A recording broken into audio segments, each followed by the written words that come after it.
Kericuhan terjadi saat sejumlah orang yang merupakan simpatisan seorang calon legislatif dari Partai Nasdem menerobos masuk ke dalam arena rekapitulasi suara. Mereka emosi hingga membanting kursi, meminta rekapitulasi suara di Kecamatan Lembar, Lombok Barat dihentikan. Panitia pemungutan suara dituding melakukan kecurangan dan menguntungkan salah satu calon hingga membuat mereka emosi. Aksi tersebut juga diwarnai baku pukul antara warga dengan aparat keamanan yang berusaha mencegah massa mengambil kotak suara. Beruntung, petugas keamanan bisa mencegah keributan meluas dan mengamankan kotak suara. Memang sempat masuk ke kantor camat, tapi tidak ada warga yang sampai dengan masuk ke tempat kegiatan rapat pleno. Kita sudah himbau bersama Pak Ketua PPK, bersama teman-teman yang lain, dengan aparat keamanan yang lain, silakan dikawal, tentunya secara prosedural. Tidak ada korban akibat kejadian ini, namun proses rekapitulasi tingkat kecamatan sempat tertunda. Pemirsa, apa yang terjadi dengan si rekap sehingga menimbulkan perbedaan data? Apakah karena ada kesalahan sistem atau hal lain?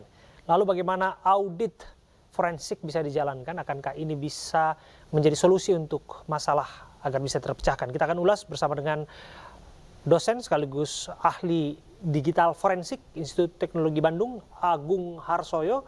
Dan bersama saya sudah hadir di studio peneliti Forum Masyarakat Peduli Parlemen Indonesia, Formapi, Lusius Karus. Selamat malam, Bung Lusius. Malam. Selamat malam, Mas Agung. Selamat malam. Ya, saya ke Bapak terlebih dulu ya, Pak Agung. Pak Agung, Anda bisa jelaskan kepada kami seberapa penting kemudian audit bisa dilakukan untuk mengembalikan kepercayaan publik mengenai sistem yang sudah diakui memang ada beberapa masalah dalamnya? Baik, jadi kaitan dengan audit ini kan ada beberapa aspek ya yang akan dievaluasi. Jadi nanti bisa terkait dengan hasil atau terkait dengan proses. Jadi memang terkait dengan teknologi itu nanti ada bukti-bukti, misalnya ini adalah desainnya, gitu ya. Jadi ini implementasinya, ini arsitekturnya dan seterusnya. Kalau dilakukan berapa lama kira-kira Pak Harsoyo? Kan tergantung dari kedalaman ya. Jadi, kalau audit itu memang seperti audit yang lain itu kan nanti ada namanya kertas kerja audit ya. Kertas kerja audit itu ada beberapa hal yang tercantum di situ. Misalnya skop auditnya apa, misalnya begitu. Kemudian nanti dari situ siapa yang akan ditanyain dan seterusnya lah. Itu memang ketika kita mau mengaudit itu kita harus menyiapkan kertas kerja audit, skop dari audit dan seterusnya. Nah, biasanya temuan audit itu hasilnya apa untuk dalam aplikasi seperti ini? Jadi kalau ini kalau di audit apapun itu biasanya mulainya dari ujung ya. Nanti ketemu di pangkal, kira-kira seperti begitu. Jadi kalau sekarang misalnya itu kita bisa melihat itu kan, misalnya di dalam tayangan itu kan ada yang hitam-hitam itu ya. Betul. Hitam-hitam itu kan misalnya perolehan dari salah satu partai ya. Misalnya partai. Kemudian dari partai itu misalnya ada jumlah yang sah untuk partai tersebut. Betul. Kemudian ada jumlah yang sah terkait dengan calon legislatifnya partai tersebut. Iya. Itu kemudian kan dijumlah ya. Betul. Dijumlah ketemu angka tertentu. Kemudian di bawahnya kan ada cukup banyak detail ya, detail. Misalnya caleg A itu dapat sekian, caleg B dapat sekian. Itu dijumlah. Jadi kalau itu dijumlah plus partai, mestinya kan sama dengan jumlah partai plus caleg tadi kan ya? Iya. Kalau nggak sama, berarti ada error. Ada disparitas, misalnya seperti itu. Nah, biasa error seperti itu, anomali seperti ini terjadi karena apa ya? Kalau disebutkan apakah betul kemudian jika ada serangan siber dan lain sebagainya bisa mengganggu? Justru itu. Fungsi dari audit tadi disampaikan oleh Pak Mahfud MD. Jadi itu sesungguhnya kalau dari sisi proses audit itu sesuatu yang biasa sesungguhnya. Ya. Artinya itu nanti akan mewakili kepentingan semua stakeholders. Makanya tadi disebut sebagai mesti yang independen. Sedemikian rupa nanti semua pihak itu akan menjadi percaya kembali. Oke, saya ke Pak Lusius. Pak Lusius, Siap. seberapa penting kemudian menyuarakan hal ini di DPR sehingga pada akhirnya ada pengawasan yang masif tentu saja terhadap sistem yang kita lihat tadi menampilkan berapa data, bahkan dengan kasat mata juga kita bisa melihat sebetulnya jumlahnya juga berbeda-beda. Apalagi perolehan misalnya di suara partai, calon legislatifnya sekian, ternyata dijumlahkan, ternyata jauh berbedanya. Ya, saya kira sih ini masalah bangsa gitu ya, karena masalah bangsa lalu itu artinya urusan DPR gitu ya.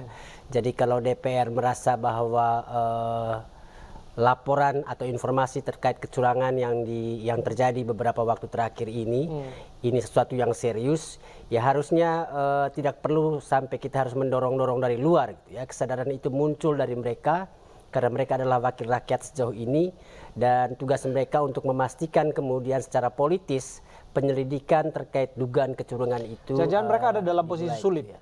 Karena dengan konflik kepentingan mereka juga sedang berkontestasi untuk meraih kembali suara di perwakilan rakyat, misalnya duduk di Senayan.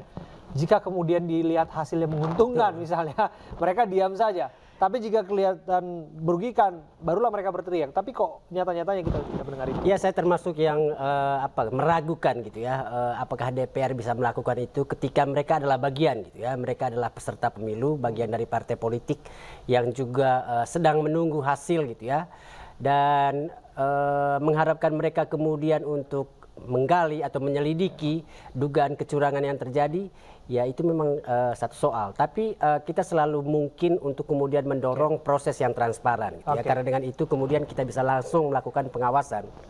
Kalau mereka melakukan aksi membuat hak angket misalnya. Nah, itu Anda sudah singgung mengenai hak angket. Ini kan sudah menjadi satu wacana yang kemudian digulirkan seiring ada kecurigaan proses kepemiluan yang terjadi. Dugaan kecurangan dan lain sebagainya lah. Itu yang narasi yang saat ini kita dengar. Siap. Bagaimana Anda menilai, apakah penting kemudian ini dibentuk yang namanya hak angket, dan bagaimana mengukurnya, apakah memang betul hak angket ini akan bisa lahir? Ya, itu dia kesulitannya sih. Hak angket ini saya kira penting, dan hanya DPR yang punya itu gitu ya, yang punya kuasa untuk memanggil siapapun yang punya kepentingan atau terlibat dalam menyelidiki apa yang persoalan. terjadi. Betul. Ya, jadi mestinya ini strategi sekali untuk membongkar kalau betul kecurangan yang terjadi sekarang ini sesuatu yang dilakukan secara sengaja dan sistematis gitu ya. Jadi tapi kan itu dia persoalannya, DPR yang sekarang ini atau waktu-waktu sekarang ini bukan DPR yang sebelum pemilu gitu ya, yang tidak punya kepentingan gitu dengan hasil pemilu ini gitu. Dan karena itu saya kira jadi sulit untuk kemudian. Apakah bisa kita menyimpulkan DPR yang sedang menyelamatkan perahunya masing-masing? Betul, saya kira. Oke, saya ke Pak Agung. Pak Agung, publik kemudian bertanya-tanya, mengapa kemudian sistem yang sudah dibangun sekian lama dan proses pemilu 5 tahun sekali bisa menampilkan hasil yang tidak akurat dalam beberapa kesempatan, oke direvisi, tapi kemudian revisi 1, 2 kali dan 3 kali kemudian membuat publik ragu dan percaya terhadap apa yang terjadi dalam hasil pemilu. Kalau ini memang itulah sesungguhnya pentingnya dari audit. Jadi dinyatakan bahwa kemarin oleh Pak Ilham ya, kalau tidak keliru, sesungguhnya kan sudah ada namanya blueprint dari Sirekap ya. Iya. Dengan demikian maka sesungguhnya itu nanti diturunkan menjadi software requirement dan specification, kira-kira seperti begitu ya. Nanti dari situlah sesungguhnya pengembang itu bekerja untuk mengimplementasikan apa yang ada di requirement dan specification. Jadi nanti kalau audit itu diantaranya mencocokkan apakah dulu ini telah cocok misalnya begitu, atau dulu pernah ada yang melakukan sertifikasi misalnya seperti begitu.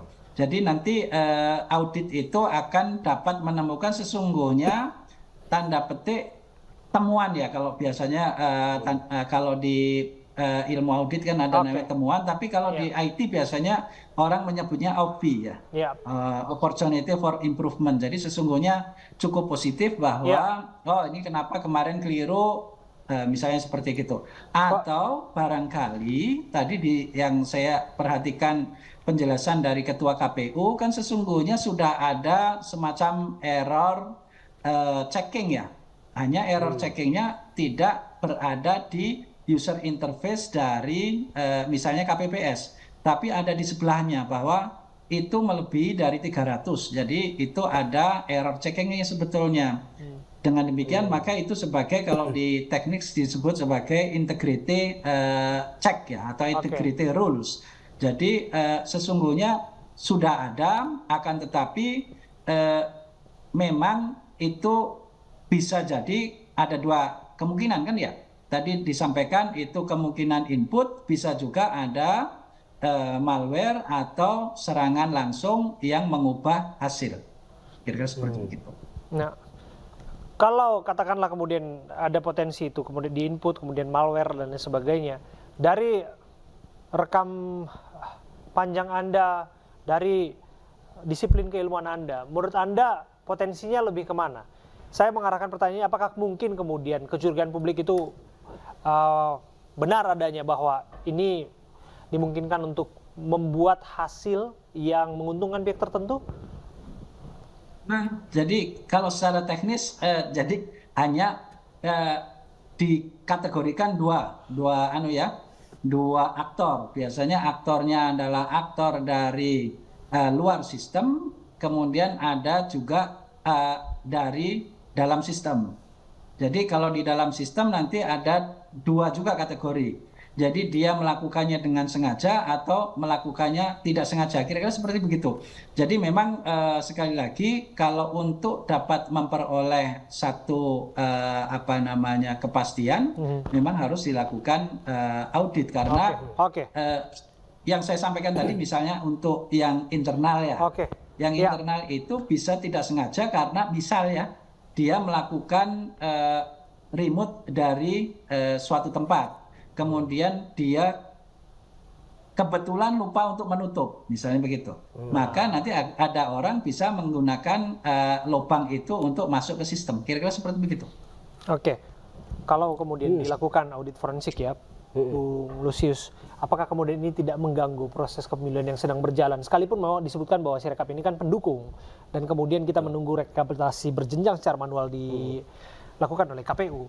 Tapi tidakkah kemudian ini menambah rasa-rasa curiga tentang apa yang sedang terjadi dalam pesta demokrasi?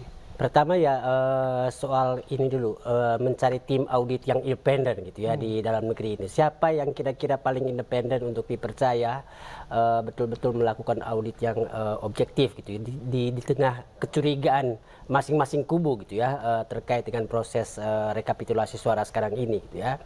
Yang kedua, saya kira saya setuju juga proses audit yang dilakukan di tengah jalan seperti ini hampir pasti itu akan mengganggu minimal kegaduhan, diskusi dan lain sebagainya di ruang publik.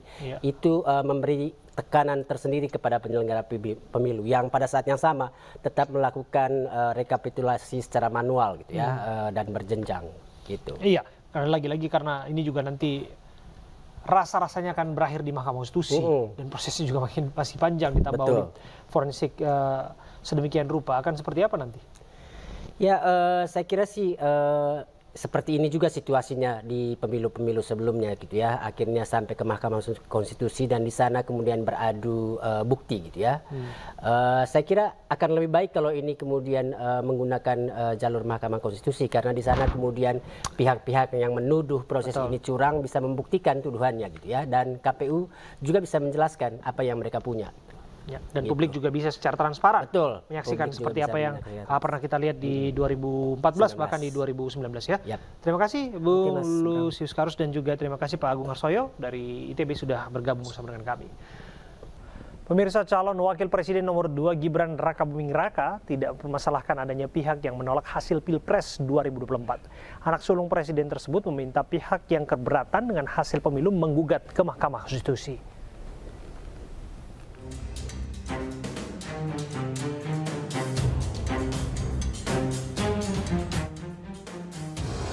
Massa yang tergabung dalam gerakan masyarakat sipil Selamatkan Demokrasi Indonesia mendatangi kantor KPU menolak hasil Pilpres 2024 pada Senin 19 Februari. Massa menolak hasil Pilpres karena ada dugaan kecurangan yang terstruktur, sistematis, dan masif. Massa mendesak agar kecurangan tersebut diusut tuntas. Sementara itu, terkait aksi menolak hasil Pilpres, calon wakil presiden Gibran Rakabuming Raka menanggapi santai. Putra sulung Presiden Jokowi ini menilai apa yang dilakukan massa tersebut merupakan bagian dari demokrasi. Ya, itu hal yang biasa, wajar, segala evaluasi, masukan, kritikan kami terima aja. Kalau misalnya ada gugatan di MK, Mas? Ya monggo. Kan saya sudah sering bilang, silahkan. Jika ada yang kurang berkenan, sudah ada jalurnya sendiri-sendiri. Oke. Sebelumnya berbagai dugaan kecurangan pemilu masif disuarakan. Lini massa dibanjiri foto dan video dugaan kecurangan penggelembungan suara. Massa pun meminta Ketua KPU RI Hasyim Asy'ari mundur dari jabatannya karena diduga terlibat dalam kecurangan tersebut. Pasangan Capres dan Cawapres nomor 1 Anies Baswedan Muhaimin Iskandar menggelar rapat dengan tim kuasa hukum membahas dinamika Pilpres 2024. Anies menyebut banyak pelanggaran yang dilakukan bahkan sebelum pelaksanaan pemungutan suara. Anies Baswedan dan tim kuasa hukumnya menggelar rapat di kawasan Tegal Parang, Jakarta Selatan. Rapat membahas dugaan kecurangan dan pelanggaran pemilu yang menurutnya sudah terjadi sebelum hari pemungutan suara. Anies dan timnya akan mengumpulkan bukti-bukti pelanggaran dan kecurangan sebelum menentukan langkah hukum selanjutnya. Anies pun yakin ia dan pasangannya Muhaimin Iskandar seharusnya bisa lolos ke putaran kedua Pilpres 2024. Sebabnya kenapa tim hukum bekerja lengkap dan kami bersyukur tim hukum ini sampai dengan daerah itu komplit di seluruh provinsi, mengumpulkan semua data, dan kami tidak akan menyampaikan informasi yang sekedar menimbulkan kontroversi.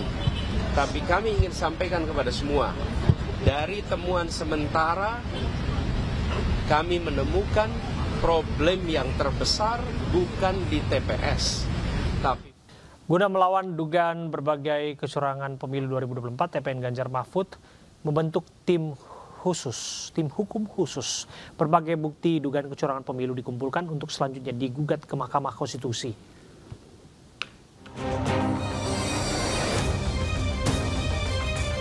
Tim Pemenangan Nasional Ganjar Mahfud membentuk tim hukum khusus untuk mempersiapkan gugatan perkara dugaan kecurangan pemilu 2024. Pembentukan tim khusus ini sebagai bentuk perlawanan atas berbagai aduan kecurangan secara terstruktur, sistematis, dan masif. Berbagai bukti dugaan kecurangan pemilu termasuk segala bentuk intimidasi dikumpulkan untuk selanjutnya digugat ke Mahkamah Konstitusi. Desain kecurangan pemilu yang dikatakan oleh para tokoh-tokoh demokrasi sebagai pemilu yang paling buruk di dalam sejarah demokrasi di Indonesia, maka diperlukan tokoh-tokoh yang memperjuangkan untuk menyelamatkan demokrasi itu sendiri. Sehingga dengan arahan para ketua umum partai dan juga dipimpin langsung oleh Pak Ganjar dan Prof Mahfud, maka tim khusus ini leading sektornya itu adalah tim hukum yang di bawah koordinasi Pak Todung Mulya Lubis dan Pak Henry Yoso. Kami sangat mengapresiasi terhadap keterlibatan dari para pakar yang memberikan sumbangsihnya pada kerja dari tim hukum tersebut. Sehingga seluruh proses litigasi ke Mahkamah Konstitusi dipersiapkan dan banyak pakar yang bergabung, termasuk ada yang mampu mengukur voting behaviors dari aspek keterlibatan kekuasaan yang kemudian mencederai proses demokrasi itu sendiri. Tetapi fokus utama dari tim Pak Ganjar Prof Mahfud itu adalah mengawal proses rekapitulasi secara berjenjang dari bawah yang saat ini terus-menerus dilakukan, termasuk juga pemilu legislatif. Selain itu, Wakil Ketua TPN Ganjar Mahfud menerangkan pembentukan tim khusus merupakan upaya mengusut dugaan kecurangan yang dinilai brutal. Kita menyebutnya kejahatan demokrasi yang paling najis pasca reformasi ya tahun 2024. Ya, dan tentu fakta-fakta di lapangan bagaimana kejahatan itu terjadi, dilakukan oleh siapa, ini sudah ada semua di tim hukum dan pada saatnya nanti tim hukum akan menyampaikan ke publik. Nanti sudah dibentuk juga siapa yang akan menjadi juru bicara dari tim hukum, salah satunya Pak Henry. Ya. Nah, perlawanan ini kita akan lakukan tidak hanya hukum tapi juga politik, ya. Karena ini harus dihadapi dengan double track perlawanan, hukum dan politik. Nah, ini kejahatan demokrasi yang tidak bisa ditolerir, ya, dari sudut pandang apapun oleh siapapun. Ini kejahatan yang tidak bisa diterima oleh akal sehat, tapi fakta-fakta hukum yang kita miliki itu menjadi modal bagi basis perlawanan tim Ganjar Mahfud. TPN Ganjar Mahfud menegaskan kecurangan pemilu adalah kejahatan di luar akal sehat dan tidak bisa ditoleransi. Rencananya tim khusus akan diketuai oleh Todung Mulya Lubis yang saat ini menjabat sebagai Deputi Hukum TPN Ganjar Mahfud. Dalam rapat tim pemenangan nasional turut hadir juga Mahfud MD. Kita ke informasi lainnya, sidang pra-peradilan Aiman Wicaksono kembali digelar dengan agenda mendengar jawaban dari tergugat. Pihak tergugat yang diwakili Kabid Polda Metro Jaya meminta hakim menolak gugatan Aiman. Wartawan senior Aiman Wicaksono didampingi tim hukumnya kembali hadir dalam sidang pra-peradilan di Pengadilan Negeri Jakarta Selatan dengan agenda mendengar jawaban dari tergugat. Dalam petitum jawabannya, pihak tergugat diwakili oleh Kabid Polda Metro Jaya Kombes Pol Leonardus Simarmata meminta Hakim Tunggal Delta Tama menolak seluruh gugatan pra-peradilan Aiman. Dari beberapa petitum yang disampaikan pada saat sidang kemarin, bahwa intinya dari tim Polda Metro Jaya kita sudah menjawab ya terkait dengan petitum tadi. Serangkaian tindakan yang dilakukan oleh penyidik dalam proses penyitaan terhadap barang bukti, ya dalam hal ini ada 4, itu sudah sesuai dengan ketentuan perundang-undangan, baik itu KUHP maupun juga di dalam peraturan Polri, ya. Dan ini tadi kami sudah sampaikan di dalam jawaban kami. Kita ingin bahwa alat bukti ini dalam status quo, artinya tidak ada yang merubah. Nah, untuk menjamin keamanan originalitas tadilah makanya kita merubah untuk penyidik melakukan tindakan untuk merubah password sehingga nanti itu masih dijamin originalitasnya pada saat nanti persidangan.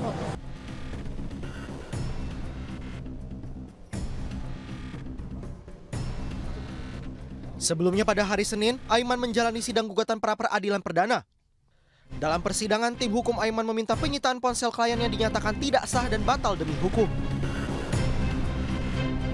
Ya, nanti kita lihat putusannya. Tentu harapannya sesuai dengan permohonan kami adalah membatalkan proses penyitaan tersebut, ya. Dan kami juga nanti sampaikan juga ada proses penyidikan yang juga menurut kami tidak tepat dalam kasus ini. Diketahui Aiman sempat diperiksa terkait kasus dugaan aparat tidak netral dalam pemilu selama 12 jam di Polda Metro Jaya. Sementara itu penyitaan ponsel Aiman oleh penyidik dinilai melanggar hukum karena Aiman masih berstatus saksi. Dari Jakarta, tim liputan iNews melaporkan.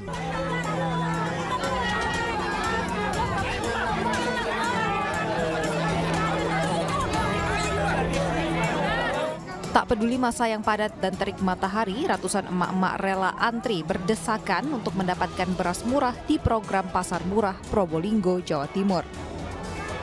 Terlalu lama berdesakan, seorang emak-emak nyaris pingsan dan seorang balita yang ikut mengantri bersama sang ibu menangis setelah terjepit kerumunan massa.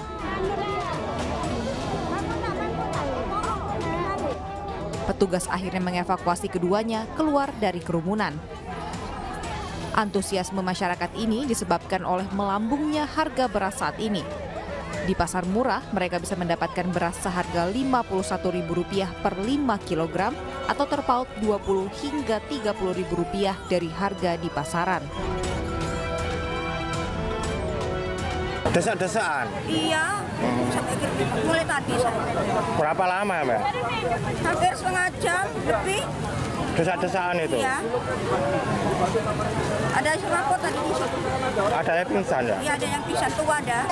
Ini adalah kegiatan dari provinsi tentang masalah untuk gerakan pangan murah yang kolaborasi dengan provinsi sehingga kegiatan ini dilaksanakan di Kota Probolinggo. Berapa besaran atau kalau ini kerjasama dengan Bulog menyediakan 8 ton untuk beras.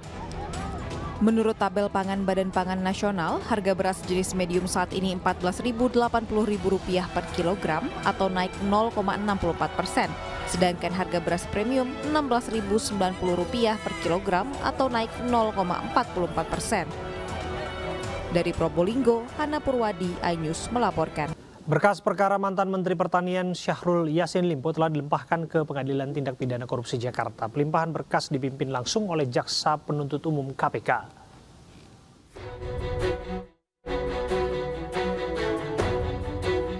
Komisi Pemberantasan Korupsi melimpahkan berkas perkara dan surat dakwaan mantan Menteri Pertanian Syahrul Yassin Limpo ke Pengadilan Tindak Pidana Korupsi Jakarta. Pelimpahan berkas dipimpin langsung oleh Jaksa Penuntut Umum KPK. KPK menjelaskan tim jaksa mendakwa SYL dengan perbuatan bersama-sama melakukan pemerasan kepada para pejabat eselon 1 beserta jajaran di Kementerian Pertanian termasuk dengan penerimaan gratifikasi sebesar Rp44,5 miliar. Para terdakwa ini didakwa dengan pasal pemerasan dalam jabatan dan juga penerimaan gratifikasi yang sejauh ini dari hasil penyidikan sekitar 44,5 miliar dan tentu semuanya akan dibuktikan oleh tim jaksa KPK di depan majelis hakim. Adapun mengenai proses penyidikan dengan dugaan tindak pidana pencucian uang untuk tersangka SYL dan kawan-kawan ini sejauh ini masih terus berproses dan tentu perkembangannya selalu kami sampaikan pada masyarakat. SYL dan kawan-kawan dijerat dengan pasal 21 huruf E Undang-Undang Pemberantasan Tindak Pidana Korupsi Junto pasal 55 ayat 1 ke 1 KUHP. Selain SYL, dua terdakwa lainnya ialah Sekretaris Jenderal Kementan, Kasdi Subagiono, serta Direktur Alat dan Mesin Pertanian Direktoral Jenderal Prasarana dan Sarana Kementan Muhammad Hatta. Dari Jakarta, tim liputan iNews melaporkan. Ketua Umum Partai Demokrat Agus Harimurti Yudhoyono dikabarkan akan dilantik menjadi Menteri. AHY akan menggantikan Hadi Cahyanto sebagai Menteri Agraria dan Tata Ruang Kepala BPN. Pelantikan AHY akan dilakukan pukul 10 waktu Indonesia Barat di Istana Negara. AHY akan menggantikan Hadi Cahyanto yang akan dilantik menjadi Menko Polhukam menggantikan Mahfud MD yang telah mengundurkan diri. Pak, terkait dengan pelantikan Menko Polhukam, Pak. Besok ditunggu saja jam 10. Siapa aja, Pak? Siapa aja, Pak? Apa benar Pak Hadi akan dijadikan Menko Polhukam, Pak? Dan ada apa benar Pak Hadi akan dijadikan Menko Polhukam dan Pak Hadi jadi? Besok dilihat jam 10. Siapa saja Pak undangannya, Pak? Apa aja Pak yang akan diresapel, Pak? Besok dilihat saja jam 10. Pak Islam beredar Pak Hayu juga jadi Menteri ATR, Pak. Apakah benar itu, Pak? Benar nggak, Pak? Besok ditunggu saja.